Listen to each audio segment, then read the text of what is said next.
제가 가진 성경으로는 신약 196페이지에 있습니다. 사도행전 6장 1절부터 7절까지의 말씀입니다. 저와 여러분이 한 절씩 교독하겠습니다.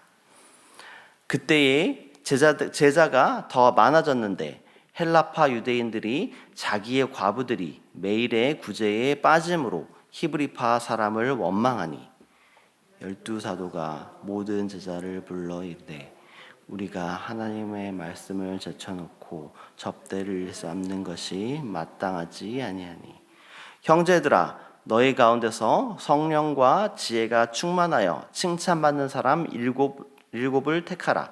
우리가 이 일을 그들에게 맡기고 우리는 오로지 기도하는 일과 말씀 사역에 힘쓰리라 하니 온 무리가 이 말을 기뻐하여 믿음과 성령이 충만한 사람 스데반과 또 빌립과 브로고와 니가노르와 디몬과 바메나와 유대교에 입교했던 안디옥 사람 니골라를 택하여 사도들 앞에 세우니 사도들이 기도하고 그들에게 안수하니라. 함께 읽겠습니다. 하나님의 말씀이 점점 왕성하여 예루살렘에 있는 제자의 수가 더 심히 많아지고 허다한 제사장의 무리도 이 도에 복종하니라. 아멘. 안녕하세요. 평안한 한 주 보내셨나요? 무더위 속에서 또 이번 주는 또 장마로 인해서 전국적으로 비가 많이 내렸습니다. 그래도 어제와 또 오늘 좋은 날씨가 이어질 것으로 또 예보가 되고 있는데요. 무더위와 장마 속에서 항상 안전에 유의하고 또 건강에 유의하시면서 여름을 또 무더운 여름을 보내시기를 소망합니다. 그리고 또 특별히 오늘부터 7월이 이제 시작이 되었습니다. 2023년도 벌써 이제 반환점을 돌고 있는데요. 하나님의 은혜 안에서 2023년에 남은 절반의 시간도 또 은혜 가운데에 거하는 우리 성도 여러분들 되시기를 소망합니다. 우리가 아까 잠시 기도했듯이 목요일과 금요일 2회에 걸쳐서 총 24명의 우리 웨이브 청년부 그리고 하모니 우리 멤버들이 구성원들이 또 몽골 땅을 향하여 또 나아갔습니다. 지금 이 시간에도 또 이제 계속 오늘도 또 사역들이 이어질 텐데 또 끝날 때까지 하나님의 은혜 안에서 영육간의 또 강건함으로 맡겨진 사역들을 잘 감당하고 건강히 돌아올 수 있도록 또 그들이 또 흘려보낸 그 사랑들이 그 몽골 땅에 잘 선포되어지고 또 그를 통해서 많은 이들이 회복을 받고 회복을 경험하고 또 예수 그리스도의 사랑을 또 경험하게 되는 놀라운 일들이 일어날 수 있도록 계속해서 기도해 주시기를 부탁드립니다. 오늘 우리가 읽은 말씀은 사도행전 6장 1절부터 7절까지의 말씀을 우리가 함께 읽었습니다.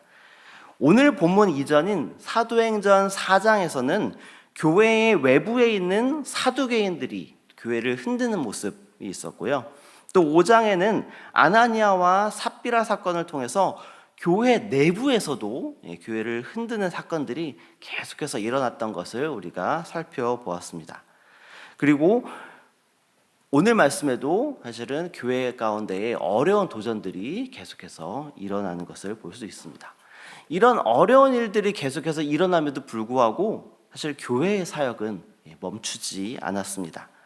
교회와 제자들은 계속해서 복음을 전했고 그로 인해서 오늘 본문인 사도행전 6장 1절에서 제자들이 더 많아졌다 이런 말을 하면서 오늘 본문을 시작하는 것을 우리가 볼 수 있습니다. 교회의 사역으로 인해서 교회는 자연스럽게 양적으로 증가한 것입니다. 그러나 양적인 성장이 교회의 모든 문제를 해결하는 것을 의미하는 것은 사실 아닙니다. 오늘 말씀 속에서 양적으로 성장하는 만큼 교회가 또 다른 문제를 만나게 되는 것을 볼 수 있습니다. 오늘 말씀을 통해서 교회가 또 다른 문제들을 이렇게 만날 때에 사실 그 문제 가운데에서 역사하시는 하나님의 뜻 그리고 그 상황 가운데에 하나님께 지혜를 간구하고 하나님께서 역사하시는 것들을 보여주는 모습을 통해서 또 초대교회가 가지고 있는 그 문제를 해결하는 모습, 그것이 바로 지금 이 시대를 살아가는 우리, 그리고 우리가 속해 있는 교회 공동체가 이 어려운 가운데에 어떤 일들을 통해서 어떻게 극복해야 되는지, 해결해야 되는지에 대해서 또 말씀을 통해 살펴보기를 원합니다. 방금 말씀드렸듯이 초대교회는 성령의 역사하심이 사도와 제자들의 사역을 통해서 드러나며 제자들이 계속해서 세워지는 열매를 맺었다는 것을 우리가 볼 수 있습니다. 사실 이것은 아주 좋은 일입니다. 교회가 계속해서 확장하고 예수님을 믿는 사람들이 늘어난다는 것은 너무나도 좋은 소식입니다. 그런 좋은 소식에도 불구하고 사람이 늘게 되자 교회 안에는 다른 형태의 문제가 발생하는 것을 볼 수 있습니다. 오늘 말씀 1절에 어떤 문제가 있었는지에 대해서 보여주고 있는데요. 1절 말씀을 우리 함께 읽어보겠습니다. 그때에 제자가 더 많아졌는데 헬라파 유대인들이 자기의 과부들이 매일의 구제에 빠짐으로 히브리파 사람을 원망하니. 방금 읽은 말씀에 어떤 문제가 발생했습니까? 히브리파 유대인들이 매일 음식을 나누어 줄 때에 헬라파 유대인 과부에게는 관심을 잘 쏟지 못하고 구제해서 누락하는 일이 발생한 것입니다. 이로 인해서 헬라파 유대인들이 히브리파 사람들을 원망하게 되면서 일종의 편가르기와 충돌이 일어난 것입니다. 물론 이 일에는 실제로 차별이 있었을 수도 있고요, 아니면 차별은 없었지만 서로가 가지고 있는 문화적인 차이로 인해서 오해가 일어난 것일 수도 있습니다. 그러나 성경이 말하고 있는 것은 이 일로 인해서 교회 내에 있는 성도들 간에 불신이 싹트고 서로를 편가르기 하는 그런 일이 일어났다라는 것입니다. 돌이켜보면 문제가 없는 교회는 사실 없습니다. 왜냐하면 교회가 예수님을 머리로 하며 모든 성도들이 유기적으로 연결이 되어 있는 지체로서 거룩한 공동체라는 그것은 분명한 사실이지만 그를 구성하고 있는 구성원들은 모두 죄로 가득하며 예수님을 통해 죄 사함의 은혜가 반드시 필요한 사람들이기 때문입니다. 그리고 이 땅에 있는 교회는 예수님께서 다시 오실 때에 그때에 임할 완전한 교회를 향해 나아가는 그 과정 가운데에 있기 때문에 교회가 성장하고 성숙하는 그 과정 속에서 성도들 간의 오해와 또 충돌은 아주 자연스럽게 겪을 수밖에 없는 성장통과 같은 것입니다. 우리가 때로는 초대교회로 돌아가자, 이런 구호를 외치며 현대의 교회가 가지고 있는 문제점을 고치고 또 쇄신하려고 노력을 하지만 사실 우리가 오늘 말씀을 통해서 봤듯이 초대교회도 지금 우리가 속해 있는 교회와 다를 바 없이 똑같이 어려움과 문제투성이의 공동체였다라는 것입니다. 그런데 오늘 본문은 이런 문제에 대해서 집중하지 않는 것을 볼 수 있습니다. 이런 문제에 대해서 집중하는 것이 아니라 이런 문제가 발생했다라는 것을 간단히 보여주고 이 문제를 어떻게 해결할 것인지에 대해서 집중하여 보여주는 것을 우리가 살펴볼 수 있습니다. 이런 어려운 상황 가운데서 12사도들이 한 가장 우선적인 일은 모든 제자들을 한데 불러 모았다라는 것입니다. 이 제자들을 불러 모은 후 사도들은 먼저 자신들의 사역은 하나님의 말씀과 관련되어 있다라는 것을 분명히 한 후에 구제 사역을 담당할 그런 사람들을 따로 세우자고 제안을 합니다. 그리고 온 무리는 이 제안을 기쁘게 여기고 7명의 집사들을 선택하여 안수합니다. 이 예루살렘 교회의 갈등을 해결하는 그 과정을 살펴보면 이들은 이들에게 닥친 이 어려움과 문제 그리고 위기를 변화의 기회로 삼았다라는 것을 볼 수 있습니다.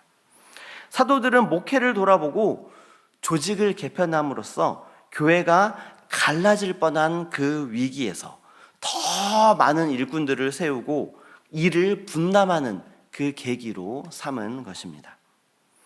그리고 불신을 신뢰로 바꾸는 이런 기회로 삼았습니다.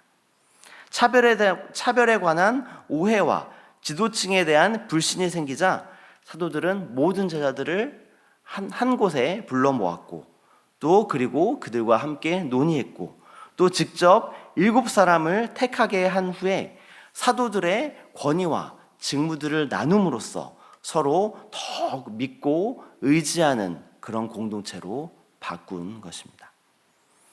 그런데 이 사람들을 택하고 세울 때에 명확한 기준이 있었다는 것을 우리가 살펴볼 수 있습니다. 그 기준에 대해서 3절 말씀이 말하고 있는데요. 우리 3절 말씀을 함께 읽어보겠습니다. 형제들아, 너희 가운데서 성령과 지혜가 충만하여 칭찬받는 사람 7을 택하라. 우리가 이 일을 그들에게 맡기고. 아멘. 그 기준은 바로 성령과 지혜가 충만해야 한다라는 명확한 기준이 있었습니다. 사실 왜 이 기준이 중요한 것일까요? 사실 교회에서 직분을 감당하다 보면 사람에게 지치고 또 사역 때문에 낙심하며 영혼의 고갈과 그리고 탈진을 경험할 수 있습니다. 뿐만 아니라 우리의 지혜와 힘의 한계에 부딪혀 봉사와 사역이 오히려 짐이 되어 모든 것을 포기하고 다 때려치우고 싶은 이런 유혹을 받을 때도 있습니다. 사실 이런 어려움이 있는 이유는 하나님이 주시는 힘으로 사역을 감당해야 한다는 것을 우리가 자주 잊어버리기 때문입니다. 하나님께서는 자기 자신이 가진 능력과 지혜 이런 것들을 원하시는 것이 아닙니다. 자신이 가진 능력과 지혜가 출중한 그런 사람들을 선택하고 또 그들을 사용하는 것이 아니라 성령으로 인해서 지혜가 충만하며 하나님의 뜻에 맞게 사역을 감당하는 그런 사람을 원하시기 때문입니다. 즉 하나님의 일에 온전히 쓰임받기 위해서는 말씀과 기도를 통해서 성령 충만한 상태를 유지해야 한다라는 것입니다. 바쁜 일상 속에서도 항상 말씀과 기도 생활에 우선순위를 두어야 하는 것입니다. 그럴 때에 하나님께서는 우리의 사역을 통해서 온전히 영광을 받으시고 또 그 사역을 통해서 하나님의 크신 일이 이 땅에 드러나고 하나님께서 그 일들을 실제로 행하시며 나아가실 것입니다. 우리가 속해 있는 이 교회는 분명히 예수 그리스도를 머리로 하고 소속되어 있는 구성원 한 명 한 명을 통해서 이 땅에 하나님 나라를 세워가기 위해서 하나님께서 세우신 귀한 공동체입니다. 이 귀한 공동체도 문제가 발생할 수 있으며 어려움도 발생할 수 있습니다. 그러나 중요한 것은 이런 어려움이 생길 때마다 우리는 성령의 충만과 그리고 하나님께서 주시는 지혜를 간구해야 한다라는 것입니다. 그럴 때에 우리는 이 어려움을 이길 수 있으며 또 하나님께서 우리 한 명 한 명을 세우신 그 깊으신 하나님의 뜻을 우리가 이루어낼 수 있는 것입니다. 항상 성령 충만과 하나님께 지혜를 간구하며 하나님의 뜻에 합한 그런 일들을 감당하시는 저와 여러분 되시기를 소망합니다. 함께 기도하겠습니다. 하나님, 초대 예루살렘 교회에도 그들 가운데에 많은 어려움과 갈등, 문제들이 있었음을 우리가 말씀을 통해 살펴보았습니다. 그러나 그 문제에 집중하는 것이 아니라 그 문제를 해결하는 것에 집중하며 하나님께 지혜와 성령의 충만을 간구하며 그 문제를 해결하는 모습을 우리가 살펴보았습니다. 우리가 속한 교회 혹은 한국교회, 지금 시대의 세계교회 가운데에 많은 문제가 있을 수밖에 없습니다. 하지만 그 어려움 가운데서 하나님께서 진정으로 원하시는 것은 우리가 바로 하나님께 모든 것을 다 의뢰하고 성령 충만과 하나님이 주신 지혜로 이 어려움들을 이겨내는 것임을 우리가 잊지 않도록 하나님 인도하여 주시옵소서. 우리가 말씀과 기도로 하나님의 뜻에 더욱더 민감하게 반응할 때에 하나님 우리를 통하여 역사하여 주시고 하나님께서 우리에게 주신 이 땅의 사명들을 잘 감당하도록 하나님 인도하여 주시옵소서. 감사합니다. 예수 그리스도의 이름으로 기도합니다. 아멘.